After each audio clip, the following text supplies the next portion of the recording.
Hello there, and welcome to this section of the Capital Condos presentation, where we're going to be talking about Ontario's best and worst condo markets.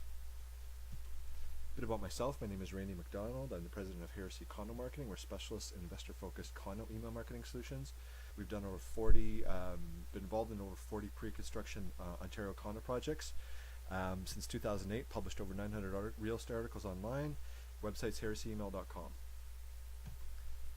Bit about the developer of Kingston's Capital Condos, Nate Developments. They are a condo and townhome specialist with 20 years experience developing in undersupplied areas outside the Greater Toronto Area, including Waterloo and now downtown Kingston. There is the future Capitol building in downtown Kingston.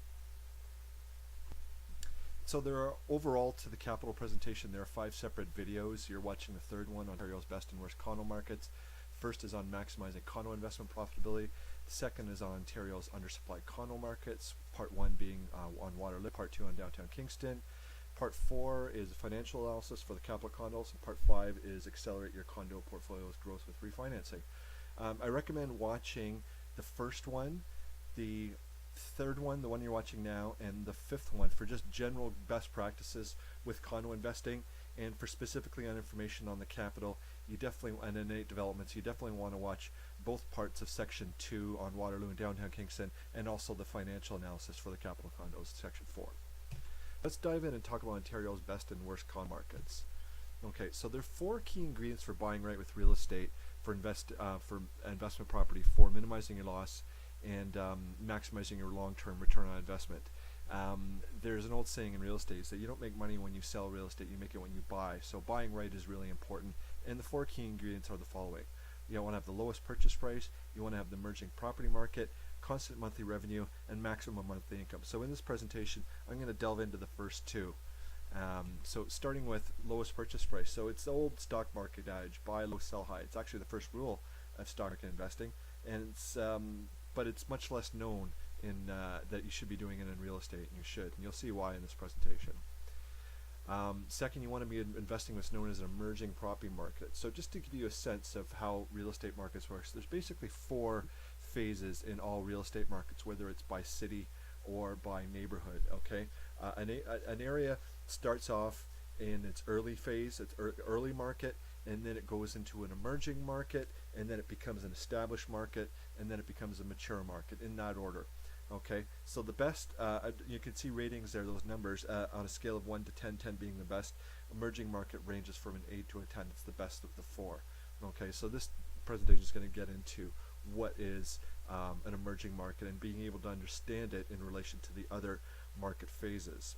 Okay, so it's very important to understand which one of the 4 phases a given property is in today. Okay, it's got a huge influence on your long-term profitability of buying any investment property there today. Okay, so savvy investors carefully look for and buy in emerging property markets, the most profitable markets. And so what I mean by emerging, it's a neighborhood or area that's moving from relative obscurity, which for instance it would be an early market, to surging demand for local properties, which was an emerging market. Okay, so early to emerging.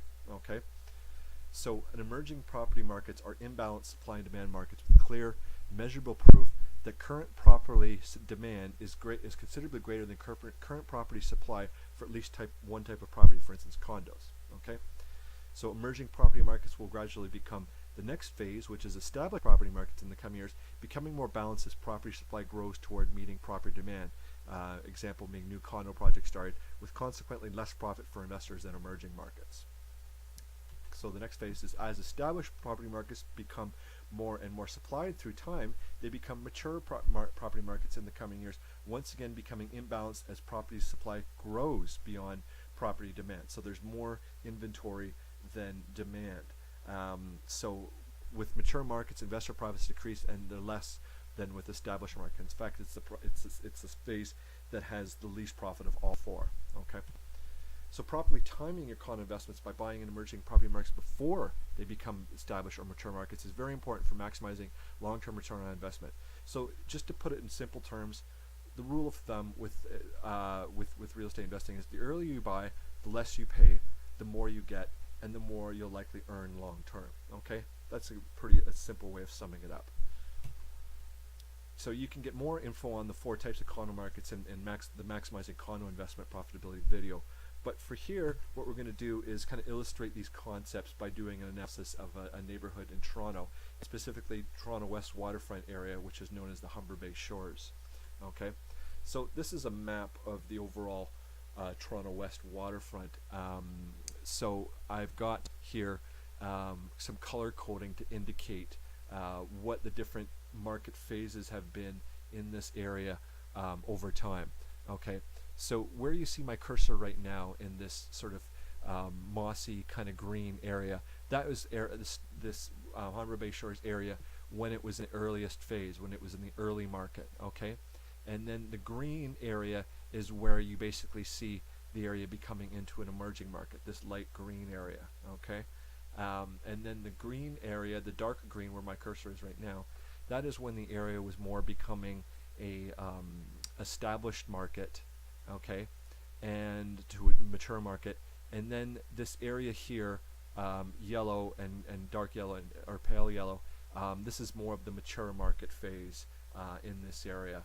And we'll get into why this all is as we go along. Another little side note I'll make here is where my cursor is right now.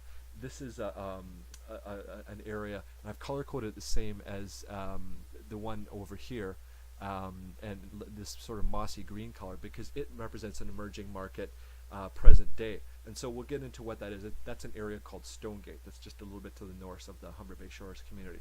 So we're going to get into details about why all of this is the way it is as we go along, give you just basically history of the entire market of this area, okay, and illustrating how the four phases have played out in this particular area. Okay, so today I would characterize the Humber Bay Shores South community, which is the properties that are right directly on Lake Ontario, as an established to mature condo market. Okay, so to go back to the beginning, the phase of when this area was an early condo market was from 1978 to 1991, and then from 1991, the early 90s really, that's when the emerging condo market started in there. Okay, and really what it was is that those dates are the dates of the Palace Pier project. Okay, so this is Humber Bay Shores' first condos. So some of you might recognize this bridge that you see. That is the Humber Bay Bridge that goes across the Humber River at its mouth to Lake Ontario. The first building you see there is the Palace Pier building that was built in 1978. The second building is its twin, and it was built in 1991. Okay, so just to put in perspective where these buildings are, where my cursor is right now is the location of the Palace Pier project, the first building, and then my cursor now is in the second phase of that project, the Palace Place building. Okay, so this is early market. Okay, so that's the first building right there in the foreground, the Palace Pier building. So it was the original first Palace Pier Tower, which was the North Tower I just showed you, was completed in 1978. It was one of the first condos ever in Toronto. Okay, at that time, the 46th floor condo was the tallest residential structure in Canada. So it was a very bold project, and this is typical of what you see of early market projects. They're bold, they're a big splash in the early market phase, and the reason is because there's cheap land. A developer can afford to buy a bunch of land and really make good profit if he can sell the project. Okay. So now this is a really interesting picture. This is a postcard that came out to commemorate the launch of the Sky Dome, now known as the Rogers Centre in downtown Toronto. And so this photograph was taken around 1989, 1990. And so you can just see that how different the skyline looks in Toronto compared to now. You know, there's just not really any condos around. You know, now it's like the condos are just everywhere. But this is just to show you of what you know, the early market phase, you know, in the early 90s, this is when the second Palace Pier building was built, and there was just very few of them in condos in general in Toronto. In fact, if you see where my cursor is right now, okay, I believe that those buildings in the very distant background there in the white are the Yonge and Eglinton buildings, the rental buildings, the high-rises that have been there for many, many years, well before this. And so that's how far that's how far the condo scene has come along in Toronto. Anyways, moving on. So this is the view, and this is really a prime location. This is what you get in early markets. This is the view from the rooftop of the first Palace Pier building. So you get this terrific view of, you know, even to this day, of not only High Park you see in the center and left there, but all along the Lake Ontario, full view of downtown Toronto. This is what it looks like at dusk. You know, really terrific, spectacular view, prime location. This is what it looks like looking west from the same vantage point.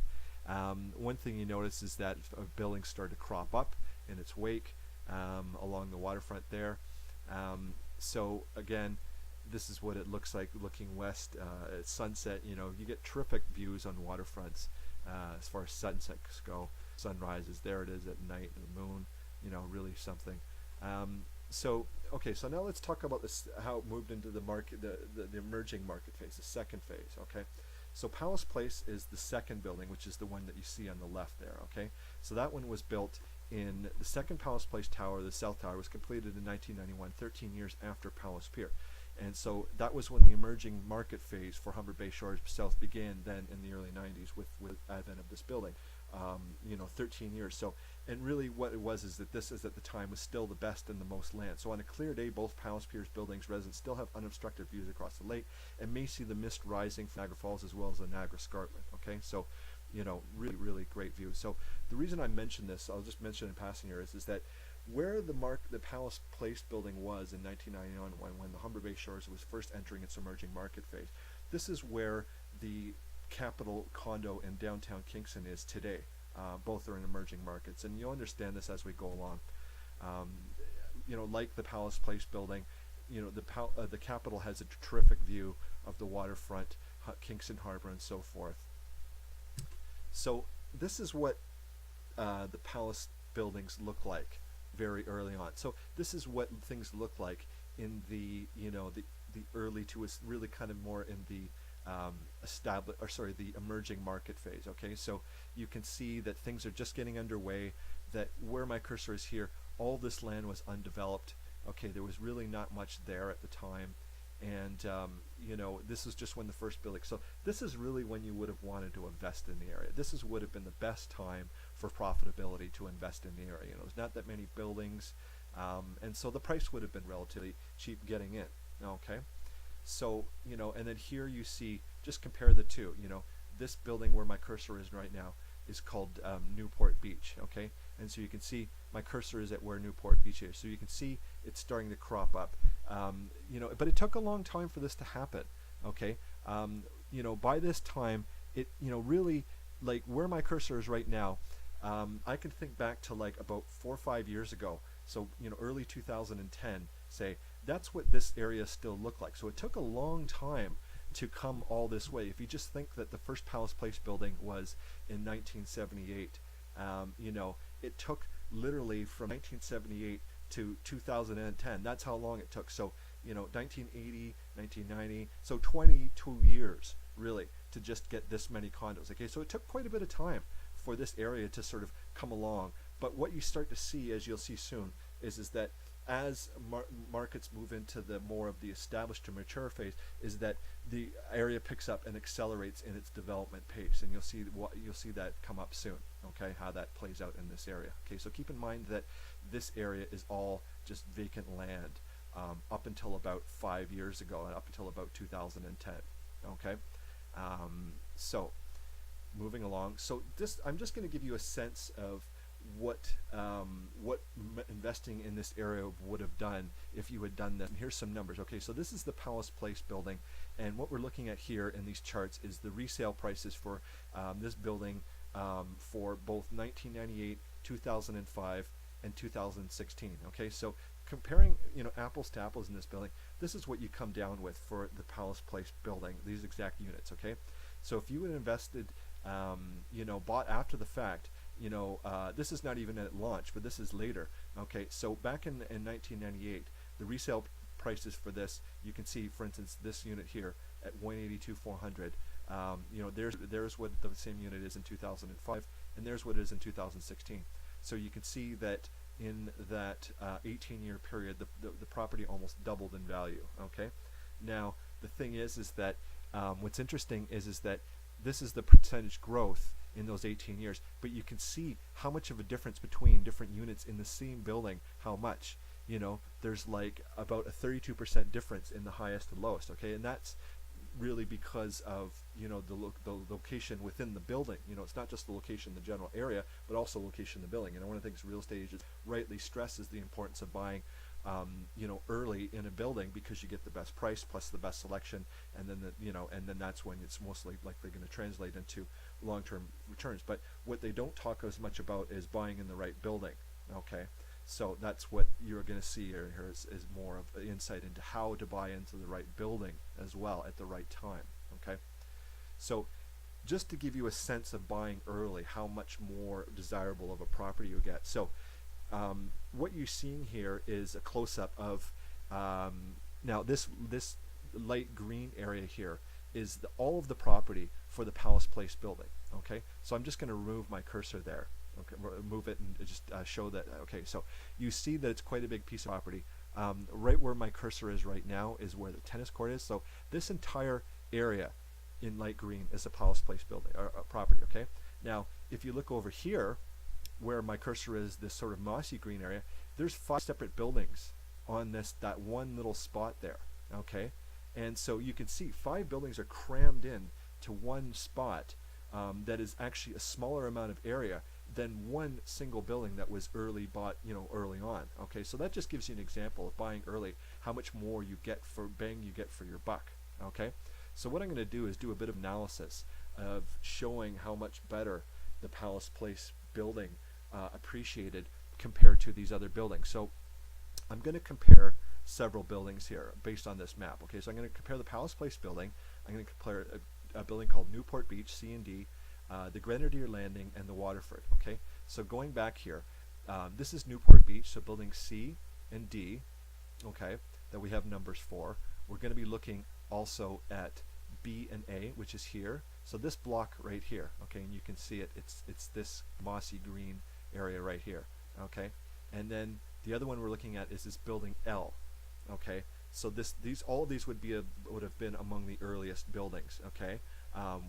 But a little bit later than, quite a bit later actually, than the Palace Pier building, which is the O1 here. Okay, so I just want to show you what these buildings look like. Okay, so here's what it looks like from the street level. Okay, so this is the Newport Beach one here. This is the Waterford, the luxury building. This is not the one we're talking about because that's more large luxury size units. Okay, so and then this is the Grenadier Landing right here. So this is the earlier part. And these are the buildings behind. Okay, so right where my cursor is here, that's the Newport one behind. And see here, this one is the other Waterford building, and you can see nothing is built in front of it. Okay, they were actually able to have enough land. That's again an advantage of buying early is that they made it so that they own that land so that people's view wouldn't be obstructed. Okay, so all right, and you can see that here where A is. You see how they don't have the view obstructed right in front of it. Okay.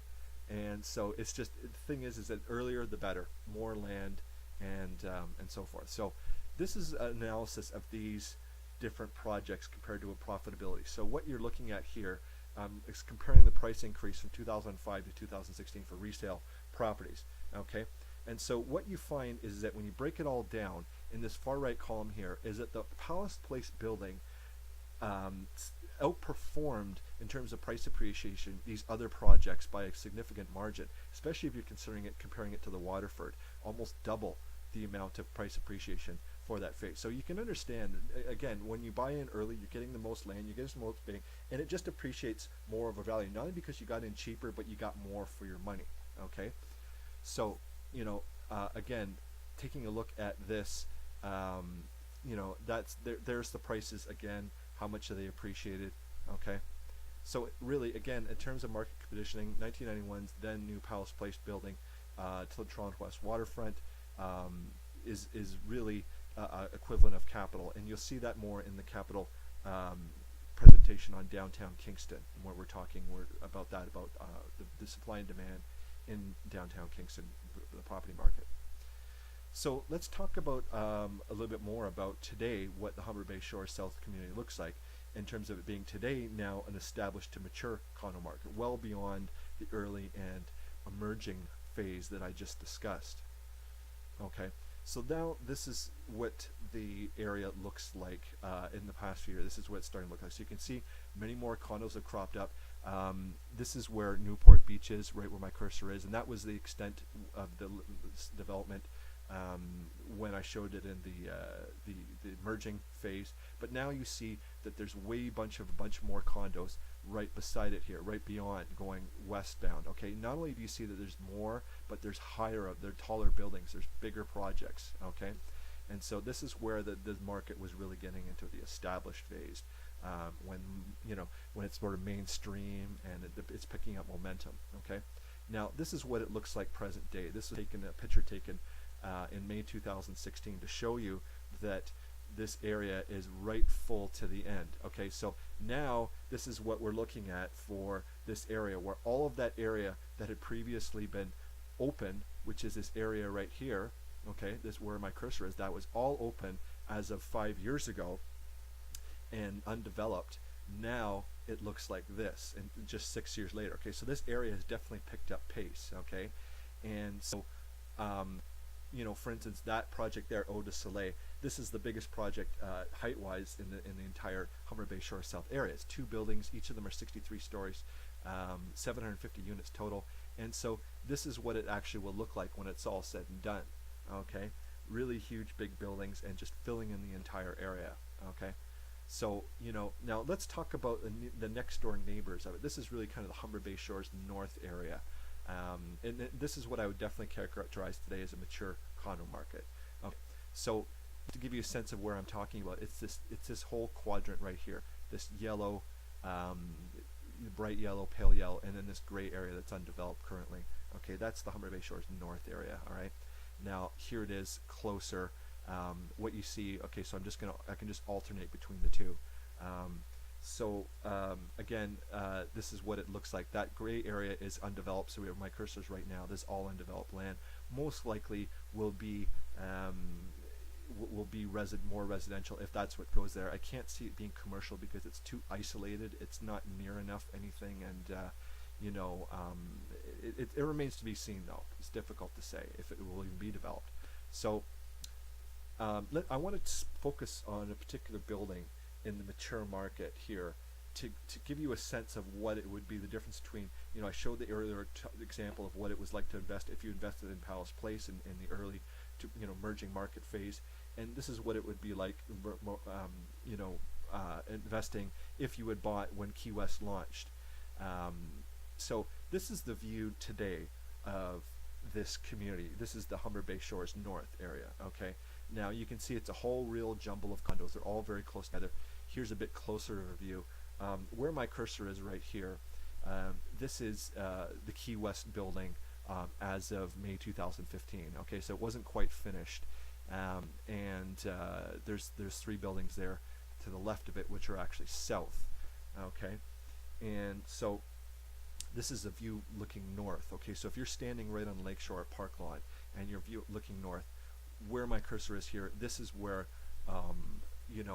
this is where Key West is. So it's basically blocked. Its view has been blocked of this of the southbound waterfront. Okay, so a lot of condos.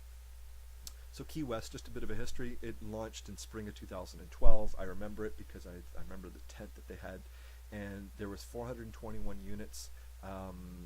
They added a bunch actually in recent times, but that's how many there are today. They're going for 300K, and they've sold 75% in 4 years as of May 2016. So a lot of people think, oh yeah, a condo project goes up and it will just sell, and it'll be gone in 2 weeks. Not the case at all. In many of these projects, 75% in 4 years. Okay, that's a lot of time if you think about it. So, anyways, so this is what really important thing to understand, the significance of emerging, investing in a mature market.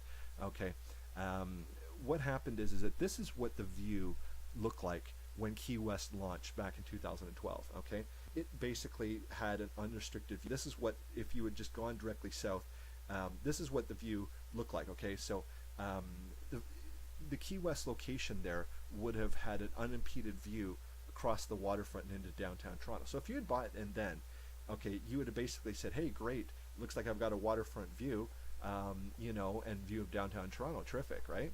But what actually happened is that the condo boom happened in this area right along the western part of Humber Bay Shore South, and all of these condos have cropped up in the past 4 years. Okay, really relatively fast to these other ones just east of it. Okay, so this is what it looks like now. That was, so that's what it looked like when you bought in Key West, and that's what it looks like now. Your view is completely gone. Okay, and so this is one of the things about buying in a mature market phase. Okay, now here's another point that I want to make.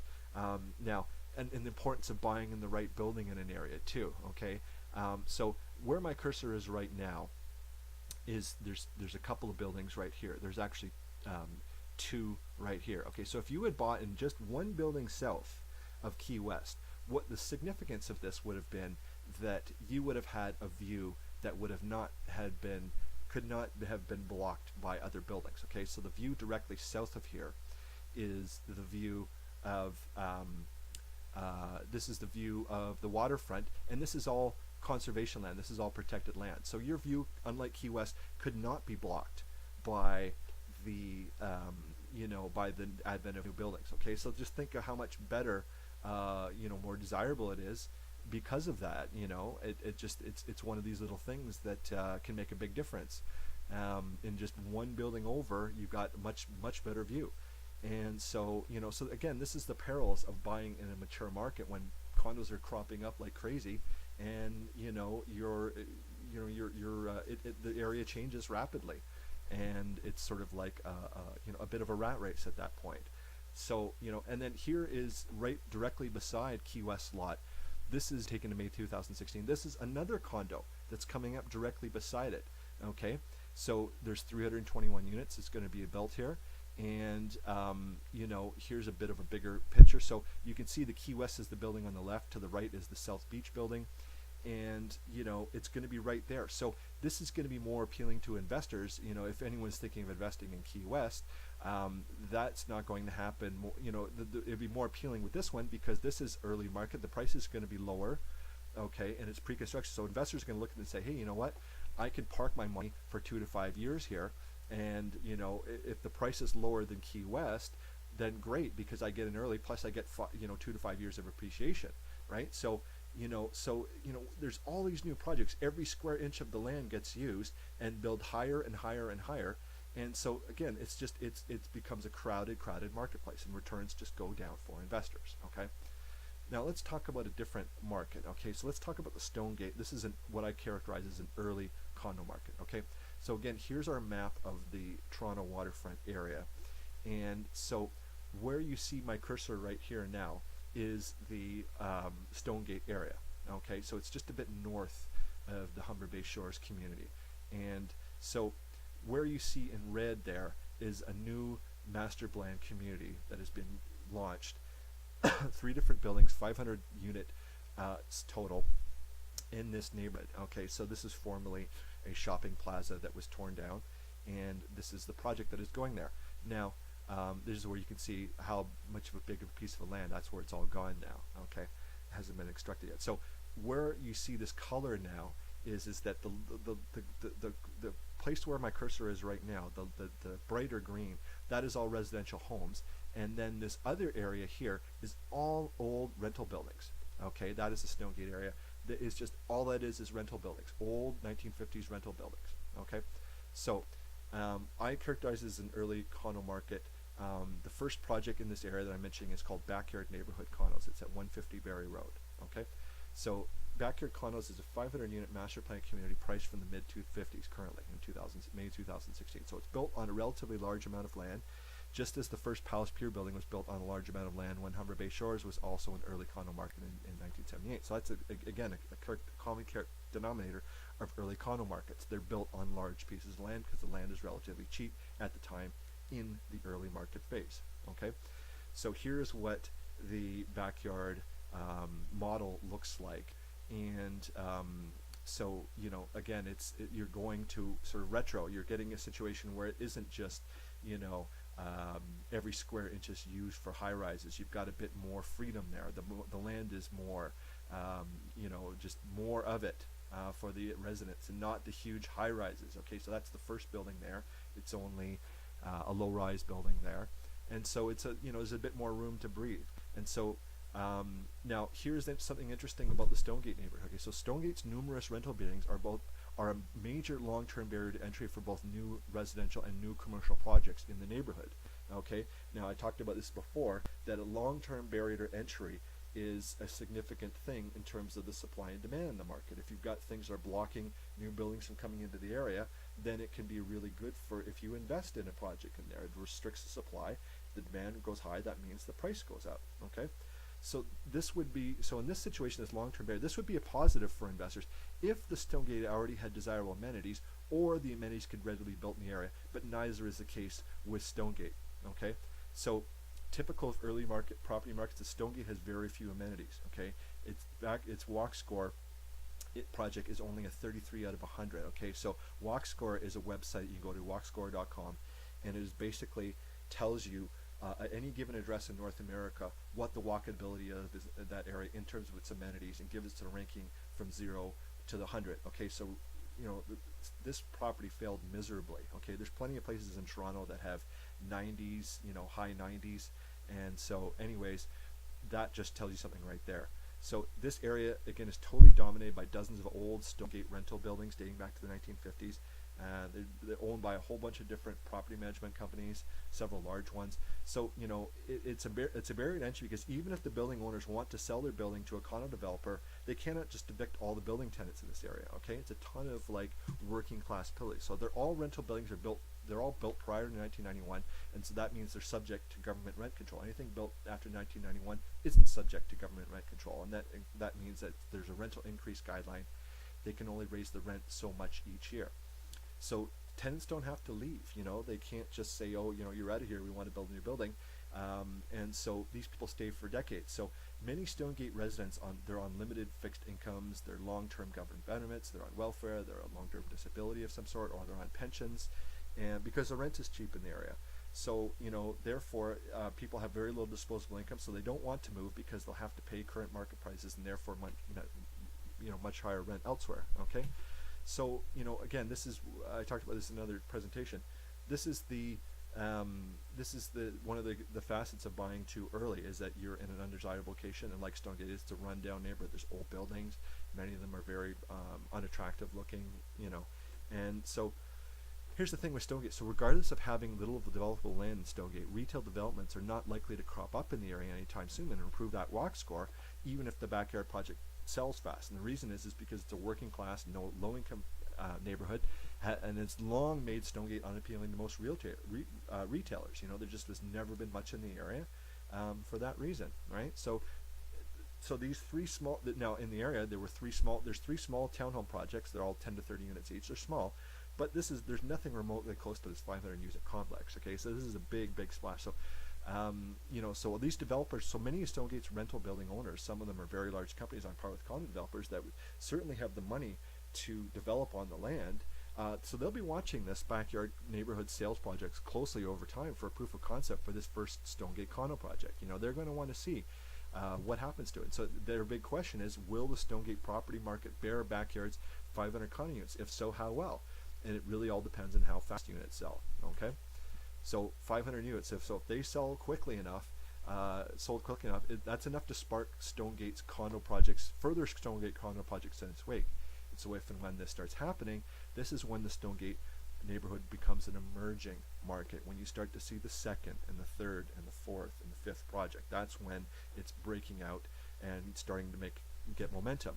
But you recall that there was a 13-year gap between the Palace Pier and the Palace Place buildings, the first and second condos in Humber Bay Shore. So it took 13 years for even a very desirable location, the Toronto waterfront and its market, to bear a second new condo building. And Stonegate's location today is much less desirable than Humber Bay Shores ever was. Okay, so my projection, backyard condos will sell slowly to moderately well at best over the first 1 to 3 years, but it'll have to compete mostly by lowering prices substantially to lure people away from buying in Humber Bay Shores, much more desirable location that's not that far away. So this new 500 unit Stonegate competitor plus Key West neighboring 321 unit I showed the pictures of currently in pre-construction will further intensify the price competition in the Humber Bay Shores North area, further eroding investor returns on those projects. So these are just really all the problems of investing in a mature market. All kinds of competition crops up, and it just erodes the returns. The land becomes more expensive, there's more competition out there, and it's just a less profitable market time to invest in than an early or an emerging phase. Okay, so the result, you get a bad monthly cash flow situation plus commodity, you get a commodity condo market, and you're making less money. Okay, so how do you buy at the right time? That's the big question. Okay, well, the answers are low prices. So property prices in emerging markets are low relative to established and especially mature property markets. Okay, so the developer can afford to leave more money on the table for investors due to cheaper land costs. It's got the best location. Okay, so since the land costs are cheap with lots of availability, developers can afford to be very choosy and pick the very best AAA locations for their projects. That's true of the Palace Pier and the Capitol in downtown Kingston. If you take a look in the foreground there, that's the first Palace Pier building built in 1978, and so its location is absolutely prime. Okay, there's no better location in that Humber Bay Shore South waterfront community. Okay, it's right in there on the bottom right. That's the Humber River. Okay, so it's right at the corner of the Humber Bay and Lake Ontario. The Humber River is right there. Plus, you've got a great view of downtown Toronto and High Park. There's just simply no better spot. So again, now taking a look at the Capitol, where my cursor is right here, that's the Capitol's location, right in the heart of downtown Kingston, and there is the view, a similarly great view that the Capitol will have of the Kingston Harbor and that entire region. Okay, so another thing about emerging property, it's got growing property demand. So there's clear proof the area is now experiencing major growth in property demand for one or more property types of property. And then so condos are often first to see heightened demand, their most affordable property type. And that's usually the first thing that's showing that the area is growing in demand. And then there's also low property supply.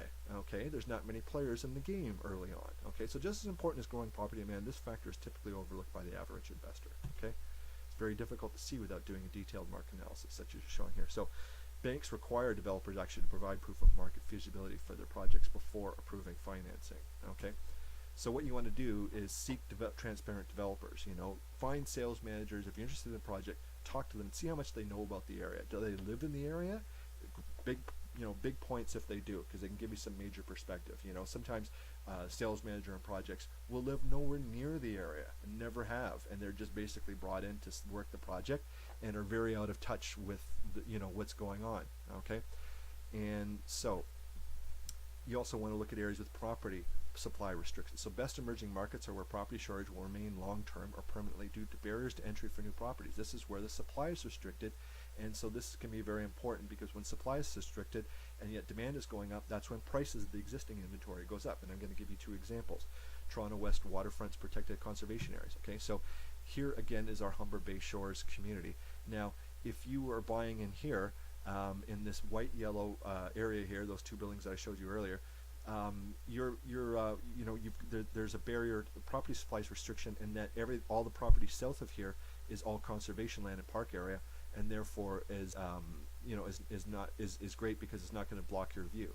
Okay, so there is an example of a property supply restriction and how it helps the appreciation of the property in such cases like this. Now, the Ontario Places to Grow Act. Okay, so what you see in that green area is the green belt. This is Ontario legislation. This is introduced back in 2006. This is the area that shows what the Ontario government is doing in terms of restricting development in the area. They're saying in these green belt areas, halting, and restricting property development because they want the land used more productively, so that they're encouraging developers to build up rather than across, so that the infrastructure costs are not as expensive to building in new areas, protects the environment, whole host of benefits, less congestion and traffic, etc., etc.